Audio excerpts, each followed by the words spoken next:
आज का प्रातः क्लास है 26 मई 1968। ओम शांति। बच्चों को ये तो मालूम है कि यह बाप है। मालूम किसको है?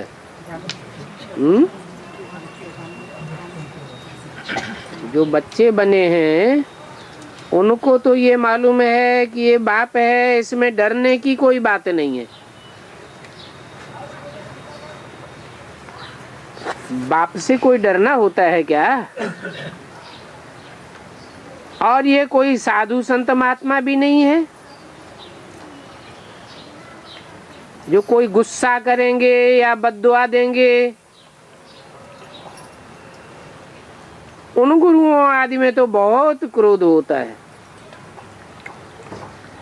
तो मनुष्य उनसे कितना डरते हैं कि कहीं शराप न दे देवे। यहाँ तो ऐसी कोई बात नहीं है।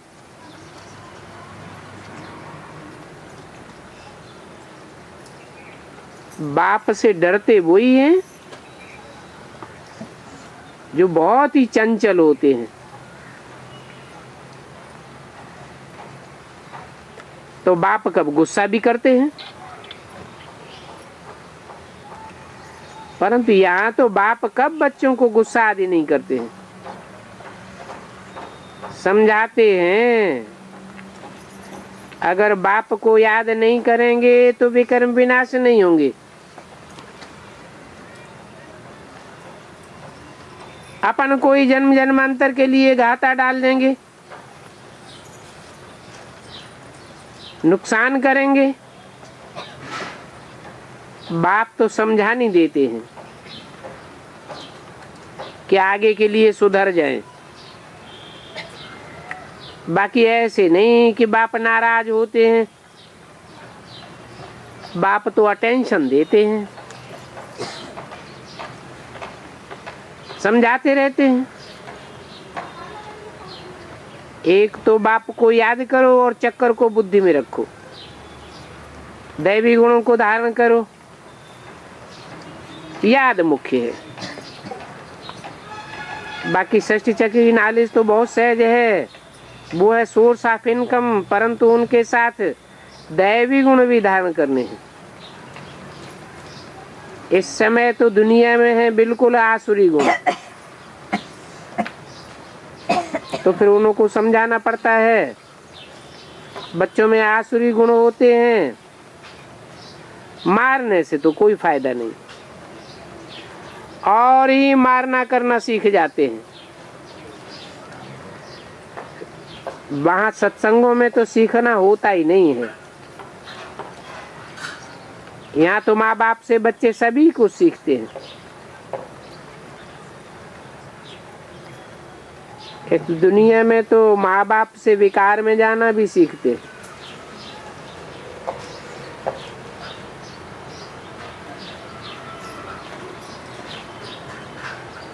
चाल सिस्टम जब थी तो कमरों में बहुत छोटे छोटे थे, छोटे छोटे कमरे थे, उनमें स्त्री पुरुष और बड़े बच्चे सब इकट्ठे रहते। अभी बताओ ऐसी हालत में बच्चों पर क्या असर पड़ता होगा। ये बात बाबा गरीबों की करते हैं। साहूकारों के लिए तो जैसे यहाँ ही स्वर्ग है, तो उनको ज्ञान की दरकार ही नहीं। ये तो पढ़ाई है, टीचर चाहिए जो शिक्षा देवे, सुधारे। तो बाप गरीबों की बात करते हैं, कैसी हालत है, कैसे कच्चे बच्चे खराब होते रहते हैं। माँ बाप सभी देखते रहते हैं, फिर सो टिपन में ही खराब हो जाते हैं। बाप की भी बच्चों पर खराब दृष्टि पड़ जाती है। तो देखो गरीबों की हालत कैसी है। बाबा कहते हैं मैं भी गरीब निवाज हूँ, समझाता हूँ। देखो इस दुनिया में मनुष्यों की क्या हालत है। कोई गुरु से, कोई चाचे से, कोई बाप से, कोई बच्ची, खराब होते रहते हैं। ऐसे ऐसे खराब होते हैं जो बात मत पूछो। ये दुनिया तमो प्रधान है ना। तमो प्रधान की भी हद होती है ना। 1250 वर्ष तो लगेंगे। इसमें एक दिन भी कम जास्ती नहीं हो सकता। तमो प्रधान पूरा हुआ, फिर बाप को आना पड़ता है।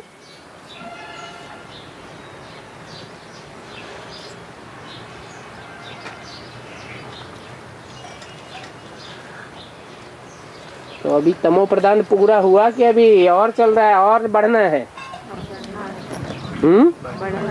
माने बाप नहीं आया हुआ अभी है?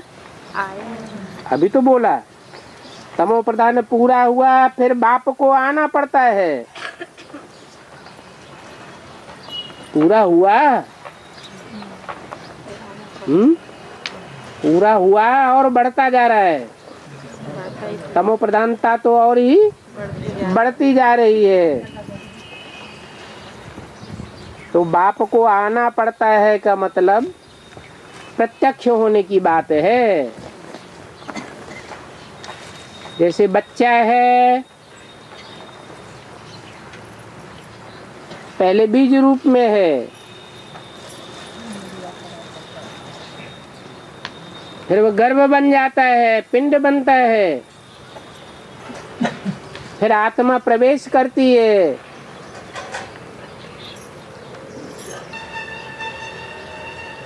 बाद में बच्चा जन्म लेता है, प्रत्यक्ष होता है।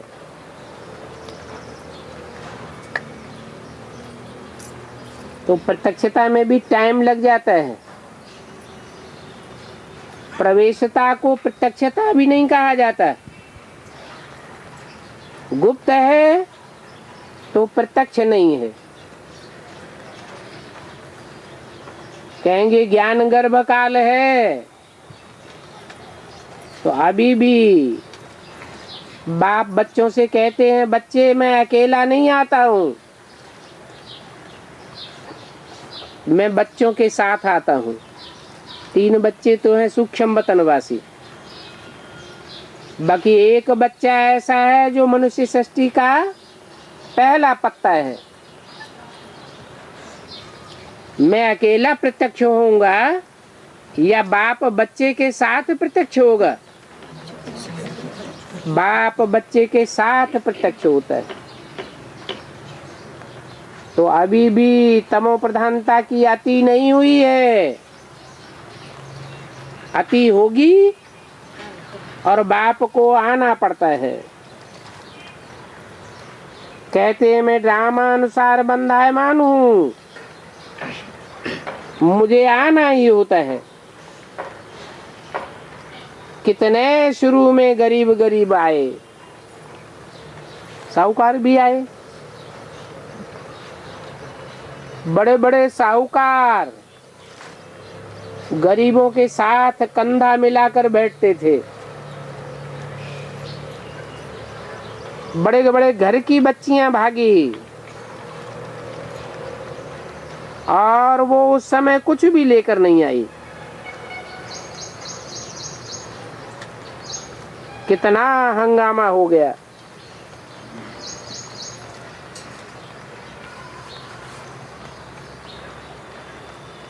समझा कि जैसे राक्षस आया हुआ है।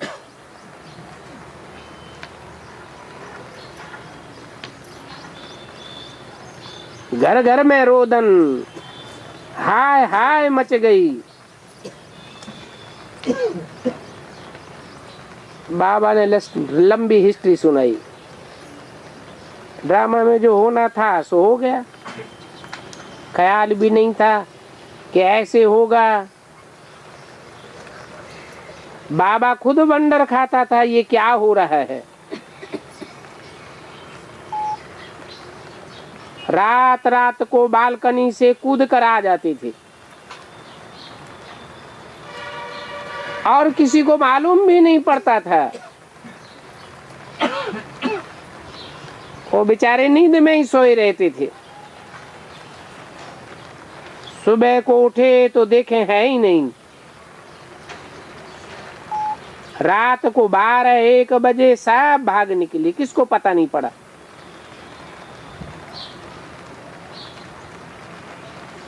सब कुंभकर्ण की नींद में सोए पड़े थे। तो देखो इन बच्चियों की हिस्ट्री बड़ी वंडरफुल है। ये भी ड्रामा में नूद थी ना।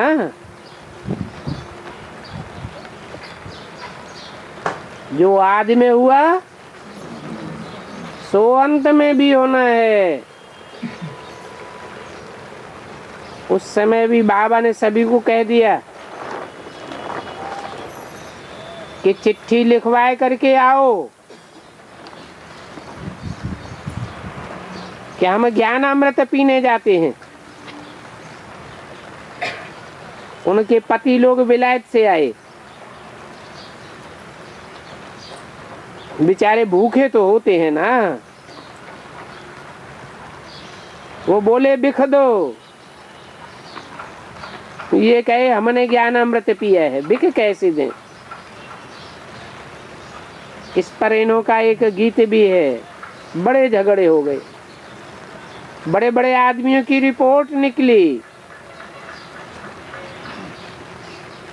हमको मूत नहीं मिलता है। बाबा ने इन सभी के ऊपर पता नहीं क्या जादू डाल दिया है। उनको थोड़ा ही पता था कि इसमें कौन सी शक्ति है। वो तो समझते थे कोई राक्षस आया हुआ है। बोले दादा तुम ये क्या करते हो। अरे मैं तो कुछ नहीं करता हूँ। पंचायत में बुलाया, ये क्या कर रहे हो, ये हमको बिख नहीं देती है। बाबा बोला गीता में है भगवान वाच, काम महाशत्रु है। काम को जीतने से तुम जगत जीत विश्व के मालिक बनेंगे। हम तो साफ बात बोलते हैं। वो बड़े ही गुस्से में भरे हुए थे। हमने कहा ये क्रोध महाशत्रु है, अगर क्रोध करेंगे तो हम चले जाएंगे। थोड़ा देखा, आवाज शुरू करते हैं, एकदम चला आया। कर तो कुछ भी नहीं सकते हैं ना। ये भी लिखा हुआ है लाखा भवन को आग लगाई। जब कुछ हंगामा होता था तो बाबा वहां होता था, नहीं तो बहुत करके चला जाता था। फिर घासलेट आदि ले आते थे, बहुत हल्ला करने लगे। दादा कहाँ है। अब दादा तो था नहीं, धनी ही नहीं है तो आग कैसे लगावेंगे। उल्टी सुल्टी बातें कितनी बनाई हैं कि दादा जेल गया, ये हुआ। अब ऐसा तो कुछ हुआ नहीं। अरे यहाँ तो बाप और दादा दोनों ही इकट्ठे हैं।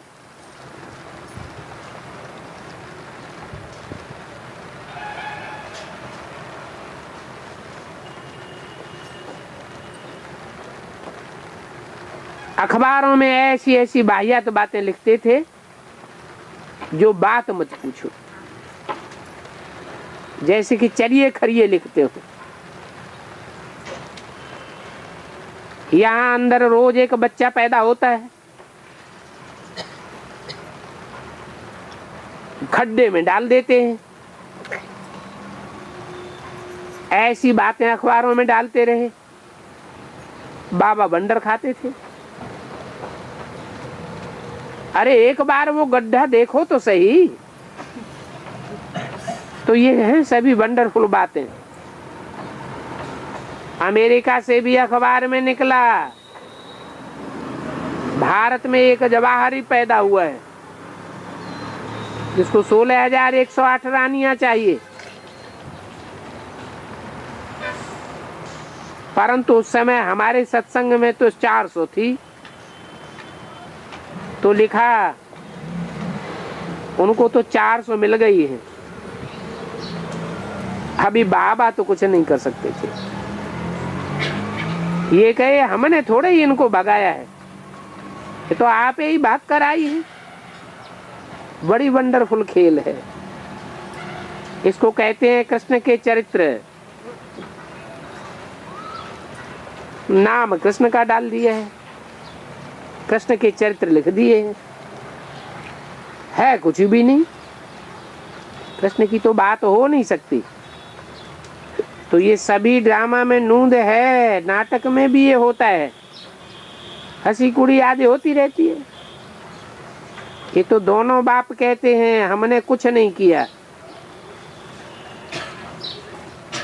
ये तो ड्रामा का खेल चल रहा है। छोटे बच्चे भी आ गए, कोई तो गोद में भी ले आई, कोई पेट में ले आई।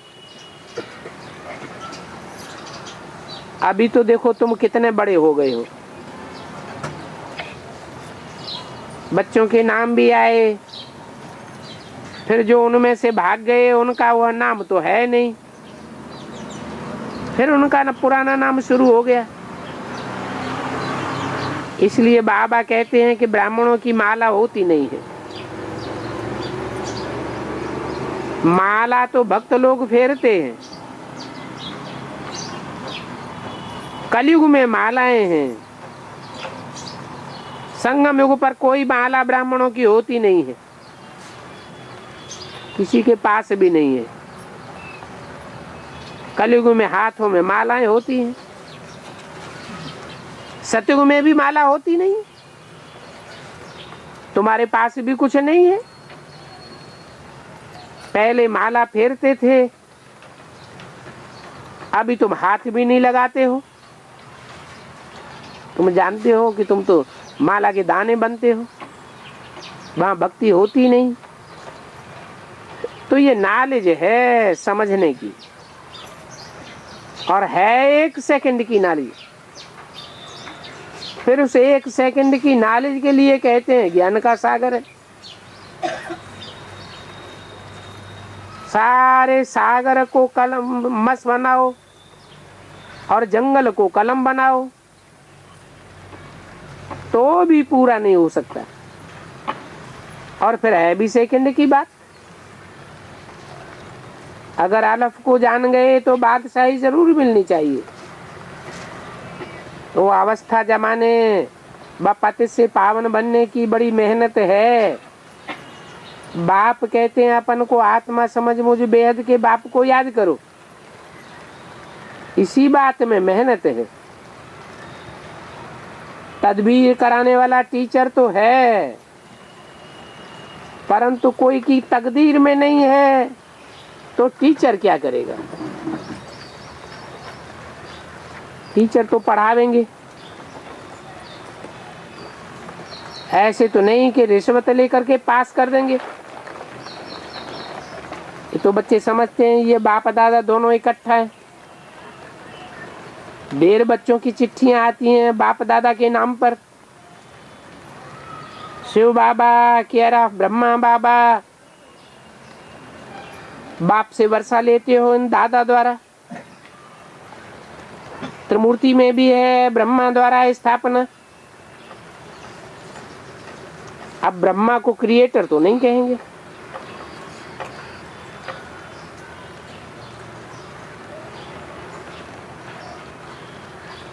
बेहद का क्रिएटर तो वह बाप है।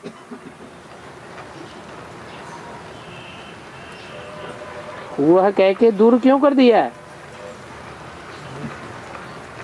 माना भविष्य की तरफ इशारा किया कि वह बाप तो क्रिएटर है, ये ब्रह्मा तो क्रिएशन है। नाम ही है ब्रह्मा माने बड़ी माँ, तो माँ तो क्रिएशन होती है बाप की। तो समझना चाहिए कि प्रजापिता ब्रह्मा भी बेहद का हो गया। प्रजापिता ब्रह्मा है तो बहुत प्रजा हो जाएगी। प्रजापिता ब्रह्मा की कितनी प्रजा होती है? अरे 500-700 करोड़ जो भी मनुष्य सृष्टि है वो किसकी प्रजा है? प्रजापिता ब्रह्मा की प्रजा है। सभी कहते हैं ग्रेट ग्रेट ग्रैंडफादर। वो 500-700 करोड़ की जो भी सृष्टि है उसमें 100-200 करोड़ तो क्रिश्चियंस ही है, बहुत करके मुस्लिम इस्लामी भी है।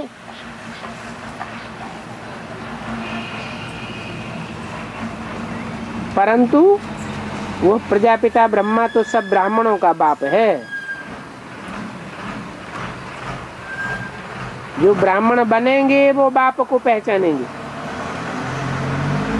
ब्राह्मण चोटी है, फिर सिजरा बनता है। तो पहले पहले है ग्रेट ग्रेट ग्रैंडफादर सिजरे में।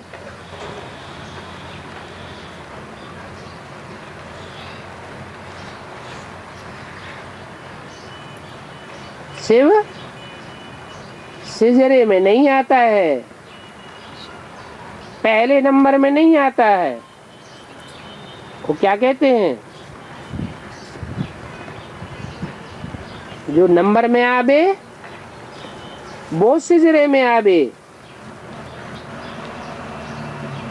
शिव बाबा को ग्रेट ग्रेट ग्रैंडफादर नहीं कहेंगे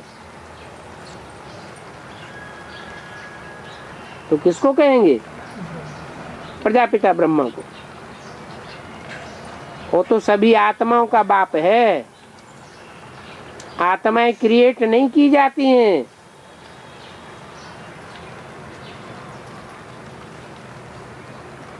जो क्रिएटर कहा जाए, आत्माएं तो सभी भाई भाई हैं। पर प्रजापिता ब्रह्मा के बच्चे बनते हो, क्रिएटर के बच्चे बनते हो तो बहन भाई।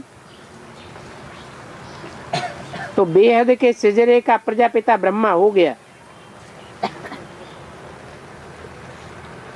जैसे बिरादरी का सिजरा होता है,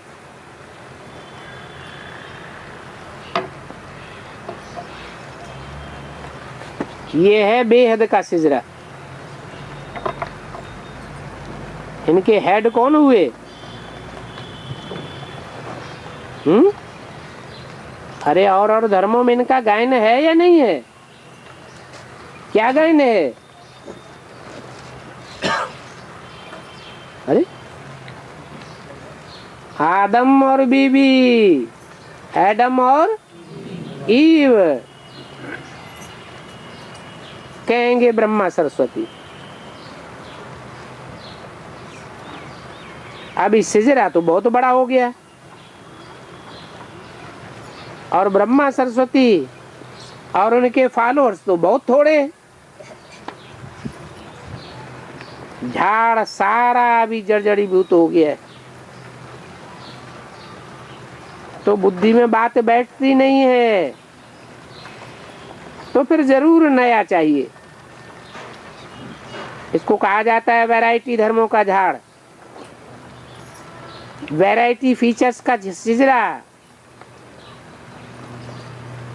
एक फीचर न मिले दूसरे से,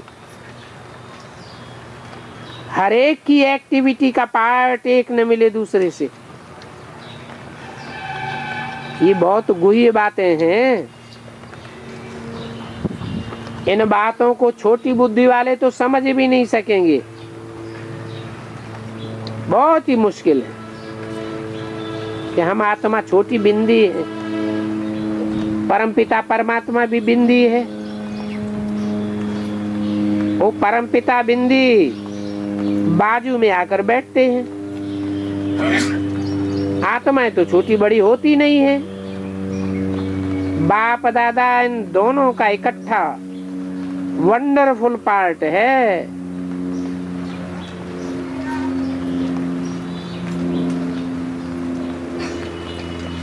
मैं अपन को सुधारने के लिए मेहनत भी करता हूँ, श्रीमत पर भी चलता हूँ। आज बाबा ने रूहानी ड्रिल भी सिखाई, नॉलेज भी सुनाई, बच्चों को सावधान भी किया, गफलत न करो, उल्टा सुल्टा का बोलना नहीं, शांति में बाप को याद करो। अच्छा, मीठे मीठे सिकील दे बच्चों को रूहानी बाप दादा का याद प्यार, गुड मॉर्निंग। रूहानी बच्चों को रूहानी बाप दादा का नमस्ते, ओम शांति।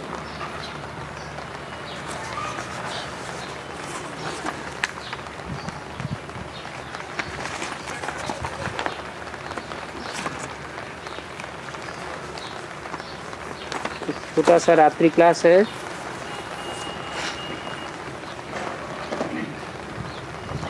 पच्चीस मई 1968।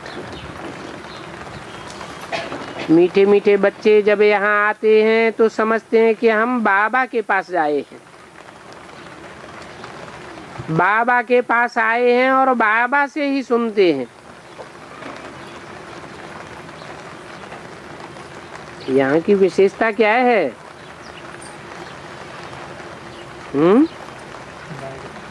और सत्संगों में क्या होता है?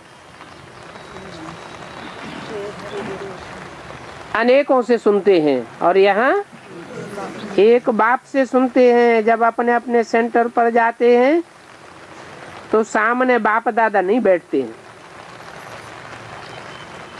कहाँ कहाँ गोप भी मुरली चलाते हैं, क्योंकि मुरली चलाना तो सहज है, कोई भी धारण करके क्लास करा सकते हैं। ऐसे नहीं कि माताओं को ही हेड रखना है, मेल से भी धारण करके मुरली चला सकते हैं, परंतु धारणा होनी चाहिए। ब्राह्मणियां बैठी तो हैं, बाबा पूछते हैं कोई मुरली पढ़ करके फिर बाबा के आए हुए मुरली का सार सुनाते हैं, कोई मुरली पढ़ करके सुनाते हैं। जो मुरली हाथ में उठाए कर सुनाते हैं वो तो हाथ उठाओ, और जो मुरली हाथ में नहीं उठाकर अर्थात बिना मुरली के ऐसे ही सुनाते हैं वो भी हाथ उठाओ। तो बताओ, मुरली हाथ में होनी चाहिए या नहीं होनी चाहिए? हैं? बिना मुरली के नहीं सुना सकते हैं? बिना मुरली के सुनाना चाहिए या नहीं सुनाना चाहिए? अगर सुनावेंगे तो क्या अंतर पड़ेगा, और नहीं सुनावेंगे तो क्या अंतर पड़ेगा? है? मुरली हाथ में लेकर के सुनावेंगे तो प्रूफ रहेगा, कोई पूछ सकता है बताओ मुरली में कहाँ लिखा है ऐसा। ये तो आपने अपनी मनमत की बात बोल दी, मनमत मिक्स किए है। इसलिए मुरली हाथ में होनी चाहिए। पढ़े हुए हैं फिर भी सुनाते हैं। कोई मुरली पढ़े और पढ़ करके सुनाते हैं। सुनाने वाले नंबरवार तो जरूर है। कोई एक्यूरेट सुनाते हैं, कोई नहीं। महारथी, घोड़े सवार और प्यादे तो होते ही हैं। सभी तो एक्चुअल बात नहीं पढ़ते हैं, कोई तो फिर पढ़ते भी रहते हैं। एडिशन करके रहस्यमय बात भी सुनाते हैं। जो मुरली में डायरेक्ट नहीं आई है, परंतु इनडायरेक्ट उसका अर्थ निकलता है।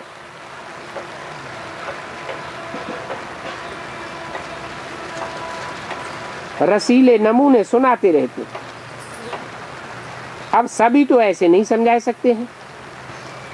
तो यहाँ तो बाप बैठे हैं, बाप बच्चों को कहते हैं कोई भी बात में संशय हो, ऐसे तो संशय नहीं होना चाहिए। एक बाप ही सभी कुछ जानते हैं। उन स्कूलों में तो अनेक पढ़ने वाले हैं, अलग अलग पढ़ाते हैं। और इस स्कूल में तो अलग अलग बातें पढ़ाते हैं, एक ही बातें पढ़ाते हैं, अलग अलग पढ़ाई नहीं होती है। यहाँ तो एक ही पढ़ाने वाला है और एक ही सबकी एम ऑब्जेक्ट है। वहाँ स्कूलों में तो, कॉलेजों में तो एम ऑब्जेक्ट भी अलग अलग होती है। डॉक्टरों का कॉलेज अलग है, इंजीनियर्स का अलग है, उसमें प्रश्न पूछने का नहीं रहता है। सुबह को यहाँ बैठ बच्चों को याद की यात्रा में मदद करता हूँ, ऐसे नहीं सिर्फ तुमको याद करता हूँ, सारी बेहद की बात याद रहती है। तुमको इस याद से ही सारे विश्व को पावन बनाना है। अंगुली तुम किस में देते हो? पवित्र तो सारी दुनिया को बनाना है। तो बाप बच्चों पर नजर रखते हैं, सभी शांति में चले जावे, सभी का अटेंशन खिंचवाते हैं, जिनका योग है वो उठाते हैं। बाप तो बेहद में ही बैठेंगे। मैं आया हूँ सारी दुनिया को पावन बनाने, तो सारी दुनिया को करंट दे रहा हूँ जो पवित्र हो जाए। जिनका योग होगा समझेंगे, बाबा भी बैठकर याद की यात्रा सिखलाए रहे।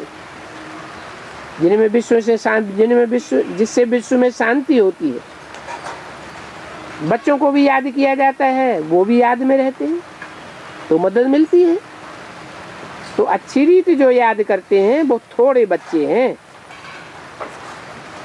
ऐसे मददगार थोड़े बच्चे भी चाहिए। खुदाई खिदमतगार निश्चय बुद्धि ही याद करेंगे। तुम्हारी पहली सब्जेक्ट है ये पावन बनने की। गोया तुम बच्चे निमित्त बनते हो बाप के साथ, बाप को बुलाते हो, हे पतित पावन आओ। अभी वो अकेला आकर के क्या करेगा? खिदमतदार तो बहुत चाहिए ना। तो तुम जानते हो हम विश्व को शांत बना करके उस पर राजी करेंगे। 25/4/68 की रात्रि क्लास का दूसरा पेज। ऐसी बुद्धि होगी तब नशा चढ़ा हुआ होगा। तुम बच्चों को भारत को हेवन बनाना है। तुम जानते हो हम बाप की श्रीमत से अपने लिए योग बल से सारे विश्व को सुखदाई बनाते हैं। और योग किससे है? सर्वशक्तिवान बाप से। उससे मदद ले, अपनी राजधानी स्थापन कर रहे हो तो नशा रहना चाहिए ना। स्थूल जिस्मानी बातें बुद्धि में नहीं रहनी चाहिए। ये तो रूहानी पढ़ाई है, नई नहीं है। बाप ने समझाया है, बच्चे समझते हैं। हर कल्प बाप इस रूहानी बल से हमको विश्व का मालिक बनाते हैं। ये भी समझते हो शिव बाबा ही आकर स्वर्ग की स्थापना करते हैं। दुनिया को ये पता नहीं है कि परमपिता परमात्मा नई दुनिया की स्थापना कर रहे हैं। कब करते हैं, कैसे कैसे करते हैं, ये बिल्कुल नहीं जानते। गीता में भी आटे में लून मिसल बातें हैं जो सच्ची हैं, बाकी तो सभी झूठ ही झूठ। बाप आकर के सच्ची बात बताते हैं। भारत का योग बल तो नामी ग्रामी है। बहुत जाते हैं भारत का राजयोग सिखलाने। बाप कहते हैं ये हठयोगी राजयोग सिखला नहीं सकते। परंतु आजकल तो झूठ तो बहुत है ना। सच के आगे इमिटेशन बहुत होती है, इसलिए सच को कोई मुश्किल ही जान सकते हैं। सभी सत्संग चारों ओर झूठ ही झूठ। हठ योगी बैठे हैं तो बाप ही आकर के सिखलाते हैं, राजयोग बाप ही सिखलाते हैं। बाप कहते हैं कल्प कल्प ऐसे होता है। अभी तुम नास्तिक से आस्तिक बन गए हो। ऋषि मुनि आदि कहते हैं हम रचयिता को और रचना को नहीं जानते,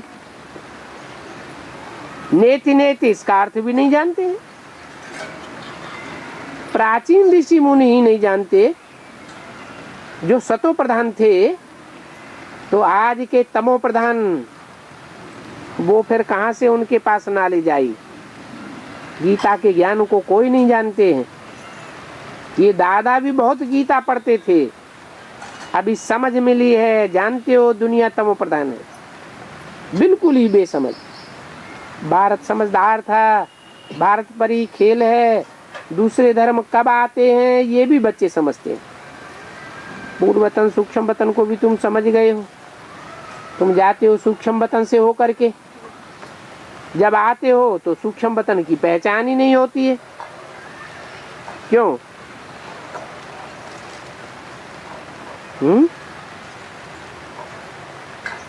जब दुनिया का विनाश होगा टोटल, तो डायरेक्ट परमधाम चले जावेंगे या वाया सूक्ष्म वतन जावेंगे? वाया सूक्ष्म वतन जावेंगे। फिर जब आते हैं तो सूक्ष्म वतन कहाँ चला जाता है?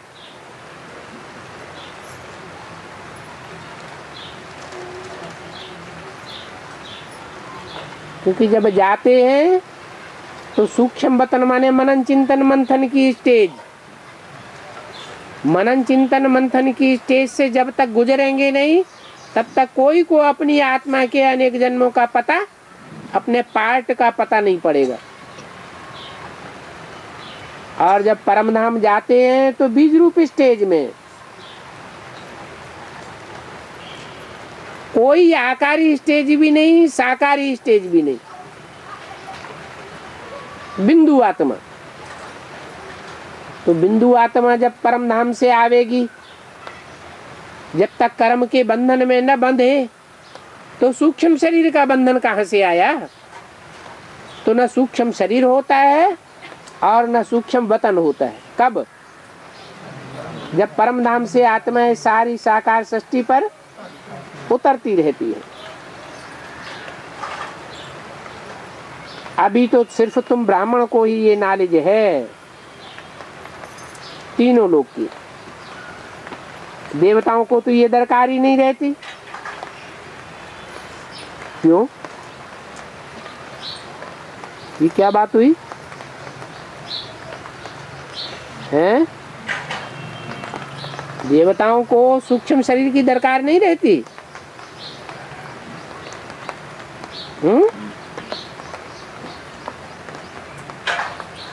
देवताएं अमन होते हैं या मन वाले होते हैं? चंचल मन वाले होते हैं? उनको तो चंचलता होती ही नहीं मन में। जब मन ही चंचल नहीं है तो किस बात का विचार करेंगे? उनको ये विचार चलता है क्या कि आगे आने वाले जन्मों में हम सुखी रहेंगे या नीचे गिरेंगे या ऊपर उठेंगे? कोई विचार नहीं करते, तो वहां सूक्ष्म वतन की दरकार है ही नहीं। या तो साकार शरीर लेते या आत्मा गर्भ में प्रवेश करती। आत्मा को गर्भ में प्रवेश करने में 1 सेकंड लगता है। तो मन की शुरुआत कहाँ से होती है? जब मनन चिंतन मंथन शुरू होता है। देवताएं नहीं रहते, क्या कहे जाते हैं? मनन चिंतन मंथन करने वाले मनुष्य कहे जाते हैं। तो मनन चिंतन मंथन करते हैं तो शास्त्र बनते हैं। सत्युग त्रेता में तो कोई शास्त्र बनाते ही नहीं थे। तो देवताओं को ये सूक्ष्म वतन आदि की दरकार ही नहीं रहती। वहां कोई विकर्म ही नहीं करते जो सूक्ष्म शरीर के बंधन में बंधना पड़े। तुमको सारी विश्व की ये नॉलेज है। पहले तुम भी शूद्र वर्ण के थे, ब्रह्मा कुमारियां बनी, तब तो ये नॉलेज देती है, जिससे तुम्हारी डीटी डायनेस्टी स्थापन हो रही है। पहले है ब्राह्मण कुल, फिर सूर्यवंशी, चंद्रवंशी, ये डायनेस्टी स्थापन करते हो। वो भी यहाँ संगम युग पर स्थापना करते हो। कौन कौन से कुल की? संगम युग पर कौन कौन से कुल वंश स्थापन होते हैं? पहले ब्राह्मण वंश, ब्राह्मण वंश में फिर जो पास होते हैं वो सूर्यवंशी, और जो फेल हो गए वो चंद्रवंशी। और कोई भी दूसरे धर्म वाले फट से अपना धर्म स्थापन नहीं करते हैं। उनकी तो जब जनसंख्या बढ़े, धीरे धीरे धीरे धीरे, तब धर्म की स्थापना होती है। जब धर्म में बहुत हो जाते हैं, तब राज्य की स्थापना होती है।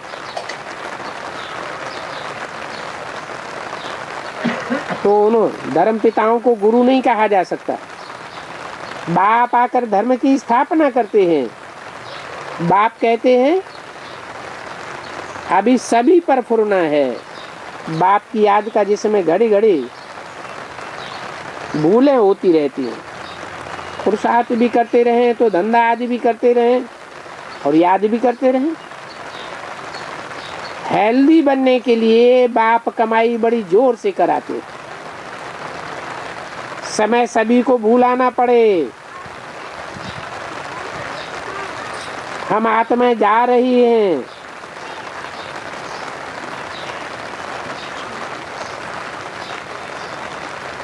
ऐसी याद गहरी हो जो समय की लंबाई का पता ही न पड़े। सभी को भूलना है। यह अभ्यास यहाँ कराया जाता है। तुम खाते हो पीते हो, क्या बाप को याद नहीं कर सकते हो? कपड़ा सिलाई करते हैं, बुद्धि योग बाप की याद में रहे। खिचड़ा तो निकलना ही है। बाबा कहते हैं शरीर निर्वाह के लिए भल करो। है तो बहुत सहज, समझ गए हो 84 चक्र पूरा। अभी बाप राजयोग सिखलाने आए हैं। ये वर्ल्ड की हिस्ट्री ज्योग्राफी इस समय रिपीट होती है। कल पहले भी ऐसे ही रिपीट हुई थी। जो रिपीट हो रही है, रिपीटेशन का राज इस समय बाप समझाते हैं। कहते भी हैं वर्ल्ड की history repeats, one God one religion कहते हैं ना, वहां ही शांति होगी। क्यों शांति होगी?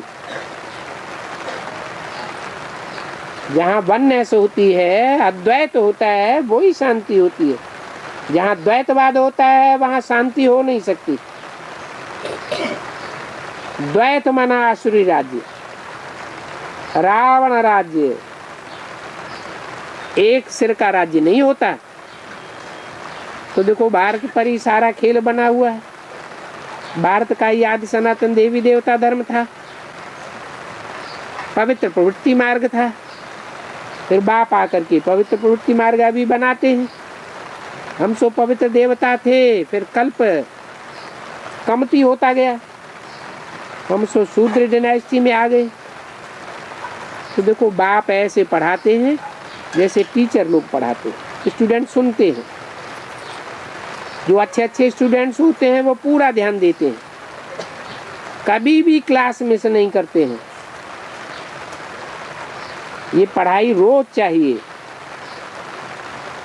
गॉडली यूनिवर्सिटी में कभी एब्सेंट नहीं होना चाहिए, क्योंकि बाबा रोज गुई गुई बातें सुनाते रहते हैं। अच्छा, ओम शांति।